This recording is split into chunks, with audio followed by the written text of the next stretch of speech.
चौपाल, देख लिया चौपाल रे सब बड़ा बडेरा, सब बड़ा बडेरा वो जी सब लोग लगाया वो जी ठाकरिया ने समझिया वो जी।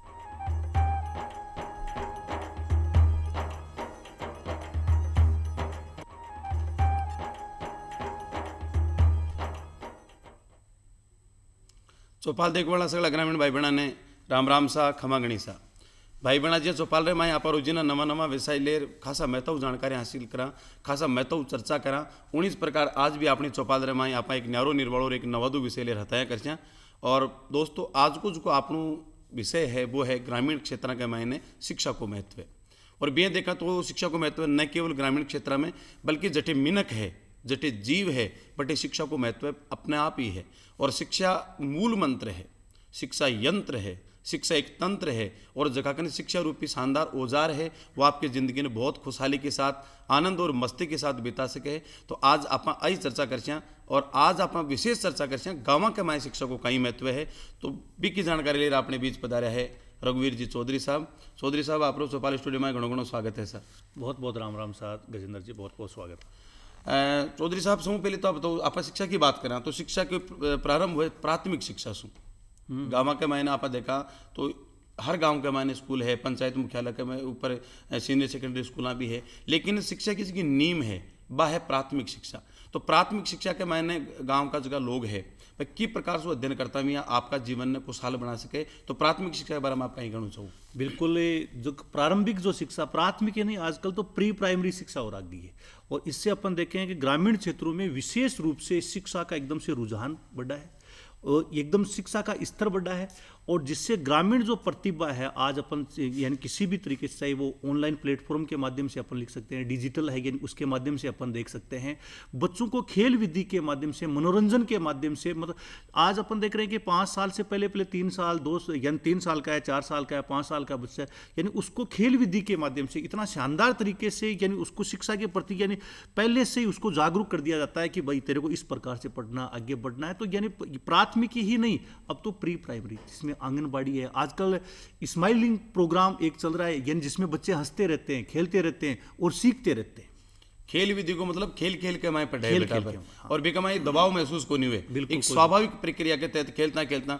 तो आप बहुत अच्छी बात बताई कि केवल प्राथमिक नहीं प्री प्राइमरी है जिसकी प्राथमिक जो पहली की जिकी है स्माइलिंग प्रोग्राम, हंसता हंसता खेलता खेलता मानो एक मानसिक दबाव भी को नहीं आवे और नहीं आराम, क्योंकि छोटा टाबर का एक डर भी रहे। मैं जब स्कूल में जाया करता तो यहाँ पहली शुरुआत में तो डर लग गया करता, लेकिन फिर गुरु लोग बस स्नेह और वो ज्ञान दियो तो अपना आप वो। लेकिन एक टाबर के मायने जब आप बताओ जो प्री प्राइमरी वाली देखो शिक्षा में एक अपना एक दौर था कि उसमें एक तो प्राथमिक शिक्षा सीधा डायरेक्ट अपन जाते थे, कै गड़े सीखना, डायरेक्ट पार्टी जो एक स्लेट होती थी पार्टी लेकर के अपन पट्टी जिसको बोलते थे वो लेकर के बढ़ता होता था, उससे डायरेक्ट कै सीखने का काम। बच्चे को आजकल वो नहीं, पहले प्री प्राइमरी में उसको प्रिपेयर करवाया यानी पूरा प्रिपेयर करते हैं कि किस प्रकार से यानी बैठने उठने लायक है या नहीं है, ये खुद अपना काम खुद कर सकता है कि नहीं करता नहीं। पहले अपनी टाइम में क्या होता था, सीधी स्लेट दे दी जाती थी और फिर बच्चा अगर वो कह नहीं सीखता था तो उसको थोड़ा टॉर्चर भी किया था। अब तो टॉर्चर तो बिल्कुल किया ही नहीं जाता, बच्चे को बिल्कुल खेल विधि के, मनोरंजन विधि के माध्यम से,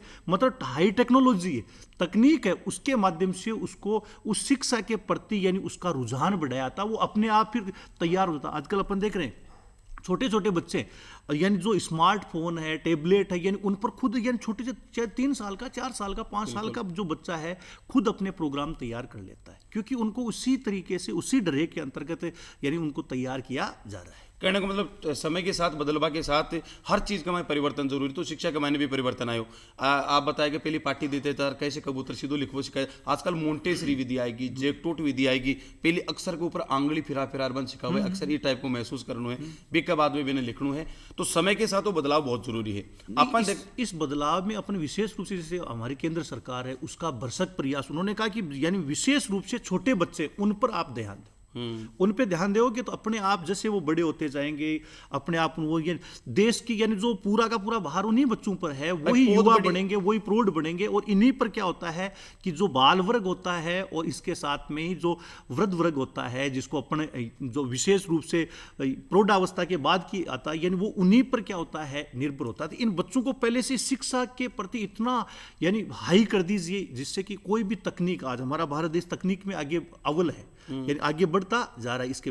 और इसमें दूरदर्शन है, इसकी भी बहुत यानी महत्वपूर्ण भूमिका रही है। जैसे अभी कोरोना काल चल रहा है, यानी उसके अंतर्गत अलग अलग प्रकार के प्रोजेक्ट्स यानी छोटे बच्चों के लिए भी है, मिडिल क्लासेज वालों के लिए भी है, हाई क्लासेज वालों के लिए भी है, अपर क्लासेज है, यानी उनके लिए सबके लिए कार्यक्रम है। तो इनका बहुत बड़ा यानी क्या रहा है, यानी बच्चों को फायदा मिला है, प्राथमिक वालों को भी मिला है, इसके साथ साथ में माध्यमिक वाले भी हैं, उच्च माध्यमिक वाले, सभी को फायदा मिला है। यानी कि दूरस्थ शिक्षा का एक दूरदर्शन भी बहुत अच्छा माध्यम है। आज जो अपन ये कार्यक्रम कर रहे हैं, जो दर्शक इसको देख रहे हैं, वह भी निश्चित रूप से बाकी मैंने भी थोड़ी बहुत जागरूकता तो आसी, तो वो दूरदर्शन की मैंने बड़ी महत्वपूर्ण भूमिका रहा बताया। प्रधानमंत्री जी की सोच के टाबरा पर ज्यादा ध्यान दो, ए काल युवा बनसी, ए काल प्रौढ़ बनसी। और सीधी सी बात है, पौध बढ़िया है तो फसल अपने आप ही बढ़िया, खड़ो बढ़िया ही निकल सी। तो टाबरा पर ध्यान देवो बहुत जरूरी है। टाबरा के साथ साथ देखो रघुवीर जी, अपन देखा पिछला परिणाम उठा देखा आरपीएससी और यूपीएससी का, तो आरपीएससी और यूपीएससी का परिणाम तो साफ स्पष्ट हो रही है कि गांव का लड़का आईएएस हो, आरएएस हो, आरटीएस हो, सौ ज्यादा गांव का लड़का निकल रहा है। वो पिछला तकरीबन 10 साल का मैंने हो रही है, वो 10 साल में इनको कहीं परिवर्तन हो, गांव का टाबरा तरह आगे बढ़ रही है। इसको मैं दो चीजों से जोड़ करके चलूंगा। इसमें पूरा हमने और हमारी टीम ने भी एनालिसिस किया, आपने भी किया होगा। ये विशेष रूप से 2010 से लेकर के 2020, ये 10 साल का दौर है। लेकिन ये आप मान करके चलिए कि 2000 के बाद ही आप ग्रामीण शिक्षा का, इसमें 2009 शिक्षा का अधिकार, इसमें यानी जो स्कूलों को बढ़ावा देना, हमारे प्रधानमंत्री मोदी जी ने इसके लिए और नवाचार 2018 से 2020 के लिए मोदी जी ने और बहुत शानदार प्रोग्राम है, यानी जो छोटे बच्चों के लिए इसके। लेकिन इसके सबके लिए कि ग्रामीण, जैसे आपका मूल मुद्दा ग्रामीण है, तो इसमें सबसे बड़ा जो मुद्दा है प्रधानमंत्री ग्राम सड़क योजना। पहले यह था कि गांव सड़कों से जुड़े हुए ही नहीं थे, वही कच्चे रास्ते हुआ करते थे, बसें उनमें वो धक्का दे दे करके बसें चलती थी, एक बस हुआ करती, दो हुआ करती थी, वो भी कोई गांव में तो और थी गांव नहीं। में वो भी 10-15 गांवों के बीच में कोई एक स्कूल, 5वीं तक का स्कूल हुआ करता था, उसमें पढ़ लिया, उसके बाद में उसका। लेकिन जैसे ही यानी प्रधानमंत्री ग्राम सड़क योजना के तहत जब गाँव सड़कों से जुड़े तो लोगों को पता चला कि नगरों का पता चला कि वो इतने आगे अपने से कैसे, वहां का रिजल्ट ही IAS RAS में वही सिलेक्ट क्यों होते हैं कि जो शिक्षा, चिकित्सा, हर प्रकार की प्रतियोगी परीक्षा से संबंधित जो भी तैयारियां मिल रही है, यानी उसका उन लोगों को पता जब वो शहर की तरफ आए, उस यानी जो सड़कों के मध्य, तो इसमें मैं ज्यादातर महत्व प्रधानमंत्री ग्राम सड़क योजना, इसको सबसे ज्यादा जिम्मेदार मानता हूं। इसी ने ग्रामीण लोगों को नगरों से जोड़ा है, शिक्षा से जोड़ा है, चिकित्सा से जोड़ा है, हर चीज से यानी तकनीक से जोड़ा है। तो इसमें बहुत बड़ा योगदान प्रधानमंत्री ग्राम सड़क योजना है, इसकी महत्वपूर्ण जो भूमिका अपन कह सकते हैं। गांधी जी क्या करता कि गांव की भारत की आत्मा गांव के माय निवास करे, और भारत की आत्मा गांव में निवास करे, ये बात ने महसूस करी अटल बिहारी जी। और अटल बिहारी जी की देन है प्रधानमंत्री ग्राम सड़क योजना, जिसके माध्यम से लोग शहरों से जुड़िया, शहरों के माय आया, देखा कि आप इनकी सुविधाओं से वंचित हाँ, जो आज का दौर में बहुत जरूरी है। और जब आया इसके बाद में आई नहीं है, सड़क से जुड़वा की वजह से किसान की आमदनी बढ़ी। गाँव में देखो किसान और मजदूरी रहे, वो आपके सब्जी बेचवा लागो, आपको दूध बेचवा लगे, 2 रुपये भी बाप रहा, तो भी एक हिम्मत आई कि आप अपना टाबर ने महंगी पढ़ाई करवा सका, बिन शहर बेच सका, आप बिन दिल्ली बेच सका, जयपुर बेच सका। और निश्चित रूप से प्रधानमंत्री ग्रामीण सड़क योजना की बात तो आप एक अलग से भी कार्यक्रम करा, तो वो एक कार्यक्रम बने। साथ ही साथ आप देखा गाँव के मायने, हाल ही के मायने जो IAS को रिजल्ट आयो, आपने राजस्थान का गांव का छोरा बहुत नौकरियां लग गया, बहुत अच्छी अच्छी रैंकिंग के साथ में आया। तो बाल लोगों ने ये कहीं प्रेरणा मिल रही है कि भाई वाकई में अति बड़ी, पहली तो ये देखता मैं मास्टर बन जाऊँ, पुलिस की नौकरी लग जाऊँ, पटवारी की नौकरी लग जाऊँ, और आज उतनी बड़ा स्तर पर पहुंच रही है। इसके पीछे कहीं कारण नहीं जरा, इसके पीछे जागरूकता है, मूलतः शिक्षा के प्रति जागरूक होना, और उन ग्रामीण परिवेश के जो मेधावी छात्र हैं, उन लोगों ने देखा कि जब तक हम इस पोस्ट तक नहीं पहुंचेंगे तब तक इन ग्रामीण क्षेत्रों का विकास नहीं होगा। और उन लोगों ने जो IPS, IAS, RAS है, यानी उनसे वो प्रभावित होकर के उसी शैली में उन्होंने तैयारी करना। और आपको पता होना चाहिए कि ग्रामीण जो बच्चा है, यानी कठिन परिश्रमी होता है, मेधावी तो है ही है, इसके साथ में उसको थोड़ा सा अगर प्लेटफॉर्म ठीक मिल गया तो वो तैयारी करने से हिचकता नहीं है, बहुत शानदार तरीके से तैयारी करता है। असफलता, उसके दिमाग में एक ही चीज होती है, असफलता के बाद में निश्चित रूप से क्या मिलेगी, मुझे सफलता मिलेगी। तो कठिन परिश्रमी होने के साथ साथ में आज जैसे ऑनलाइन प्लेटफॉर्म्स है, इसके द्वारा दूसरी अपन लिखे जैसे दूरदर्शन है, इसमें विशेष रूप से इसके जो अपन लिखे प्रौढ़ शिक्षा कार्यक्रम है, दूरस्थ शिक्षा कार्यक्रम है, इसके अलावा इग्नू के जो कार्यक्रम आते हैं, यानी इन कार्यक्रमों से भी वो बहुत ज़्यादा प्रभावित हुआ और प्रतियोगी परीक्षा है यानी उसको बहुत अच्छी यानी तैयारी का यानी मौका मिला और उसका यानी उसने बिना समय गंवाते हुए पूरी तैयारी की। तो पिछले 2010 से लेकर के यानी 2020 के बीच में यानी बहुत सारे विद्यार्थी ग्रामीण परिवेश के रहने वाले यानी यानी जो IAS IPS बने नहीं, टॉप रैंकर्स के साथ में वो क्या बढ़े हैं, यानी आगे बढ़े हैं। और इन्हीं की वजह से गांव का क्या हुआ विकास, उनको देख करके जो और पीढ़ी है यानी वो भी क्या हो रही है, उनमें भी जोश और जज्बा है कि मैं बनूं तो IAS बनूं या IPS बनूं या RS बनूं। तो यानी इसके लिए यानी मुख्य रूप से उनमें जागृति आई और जागृति के पीछे अपन ये कह सकते हैं सोशल मीडिया है, इसके पीछे अपन ये कह सकते हैं ऑनलाइन प्लेटफॉर्म्स हैं। ये हैं आज हर जो अपन लिखे ग्रामीण प्रतियोगी परीक्षार्थी देख लीजिए, विद्यार्थी देख लीजिए, यानी इतना अव्वल है ऑनलाइन प्लेटफॉर्म्स के प्रति, यानी वो अपन सोशल मीडिया के प्रति। तो हर जो अपन अभी कार्यक्रम कर रहे हैं ये फटाफट फैल जाता है और उसको पता चल जाता है कि इससे मुझे ये फायदा है, बिल्कुल तो इसके प्रति वो क्या रहे, जागरूक। मुख्य बात तो है हम समझ को विकास, समझ का विकास, समझ विकसित होगी तो निश्चित रूप से आप आगे बढ़ सिया। और समझ विकसित करवा का मैंने कठिन कठिन आप बताया कि जी हाँ गाँव का लोग IAS और IPS बने तो दूसरा लोगों में भी आई कि यार वो ज्यादा आप बन सके, एक गुदड़ी को लाल जगह को पिताजी खेती कराया करता, गाय भैंस चराया करता, ये को बेटो कलेक्टर बन गो तो आपा भी बन सका। फिर एक ये भी है कि क्या कि ग्रामीण जो परिवेश होता है, ग्रामीण क्षेत्र, उसमें सामाजिक समरसता, एक सद्भावना होती है। बिल्कुल, एक बन गया दूसरे को यार तू भी ये कर ले, तू भी ये कर ले, आप भी ये कर सकते हो, आप भी। और नगरीय जो क्षेत्र होते हैं यानी शहरी क्षेत्र होते हैं संकुचित होते हैं, उसमें जैसा कि आपको पता है कि एक से दूसरा भी एक दूसरे को पहचानता नहीं, वो अपने तक, हाँ फ्लैट सिस्टम है, अपने तक सीमित रहते।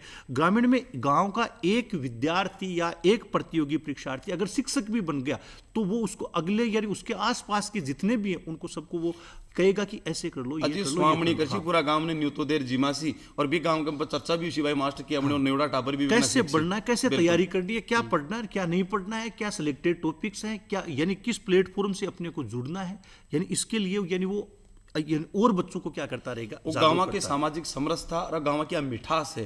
अब भी एक देखो जाए तो गांव का विकास में बहुत बड़ी भूमिका निभाई है। एक सफल आदमी दूसरा ने कह रही है तो बा किताब पढ़, फलाने किताब पढ़, फलाना का नोट्स पढ़, तो निश्चित रूप से वो आगे बढ़े। अब बात रही पर रोजगार की, शिक्षा के माध्यम से रोजगार। लेकिन प्रधानमंत्री जी को एक सपना है आत्मनिर्भर भारत।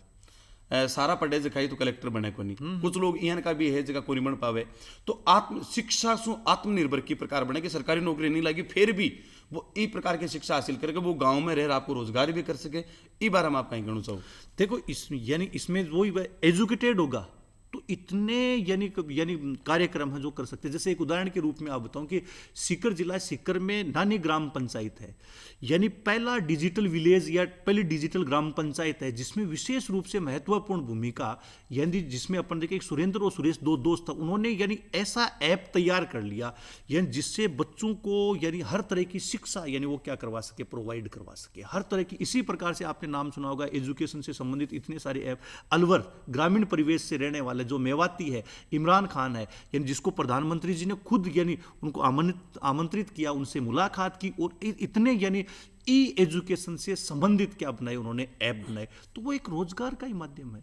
आज अपन ग्रामीण में इतने ग्रामीण परिवेश में रोजगार के साधनों की कोई कमी नहीं है।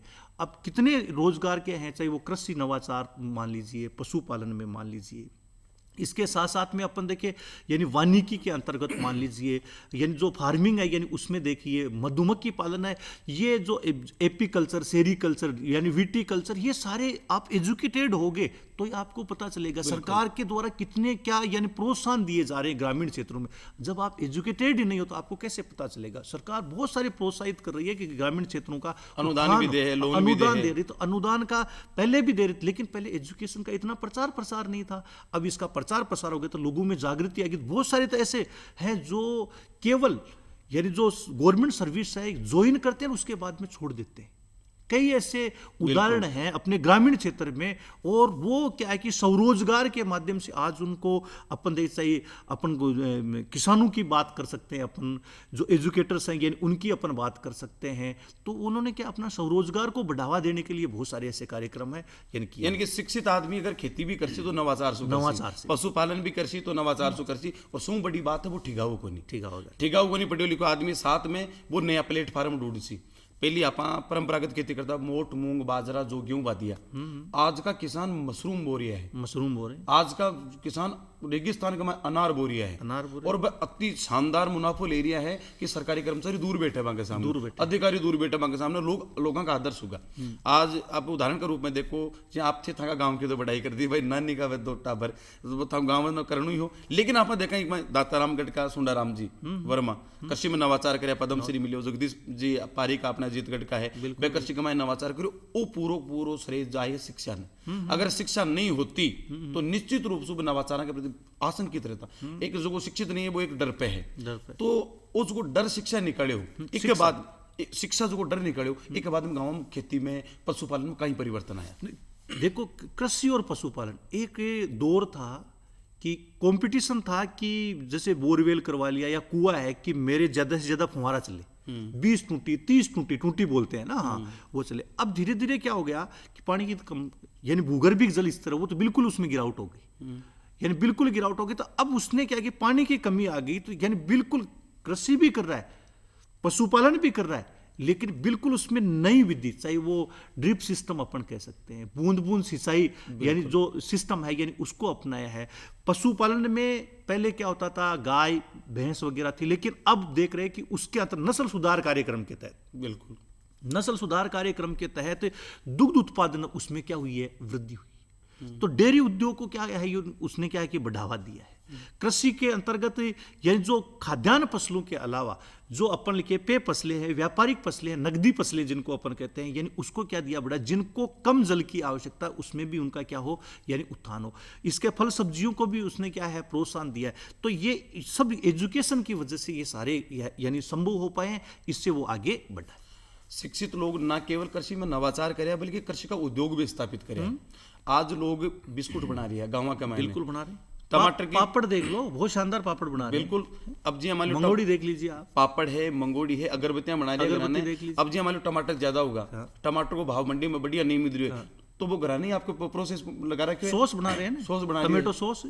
अब तो ये बताओ जी, आज वो कार्यक्रम है वो भी गाँव के लिए है, कुछ लोग जिसका नहीं जाना है कि बालोगां के लिए वो कार्यक्रम है। तो आप बताओ कि आज वो कृषि के साथ में घराना कौन कौन सा उद्योग लगा सके ताकि भी को विकास हो, क्योंकि अभी एक शिक्षा कोई माध्यम है, शिक्षित वैसी आप भी शिक्षित कर रही हैं, तो किस प्रकार से शिक्षित कहीं करना चाहिए भाई। सबसे पहले अब ज्यादातर ग्रामीण परिवेश का आपने नाम ले दिया, तो वो ज्यादातर जो विद्यार्थी हैं वो कृषक वर्ग से जुड़े हुए, समझ गए। तो सबसे पहले तो मैं ये कहना चाहूंगा कि जो जिस कृषक वर्ग से अपन जुड़े, उससे व्यवसाय से वो अपना पैसा है उससे नफरत नहीं करे, उसमें नवाचार करे, उससे नफरत नहीं करे, उससे यानी आदि किसान ही अपने को मानते हुए वो आगे बढ़े, अपने घर परिवार वालों को निश्चित रूप से वो समझे।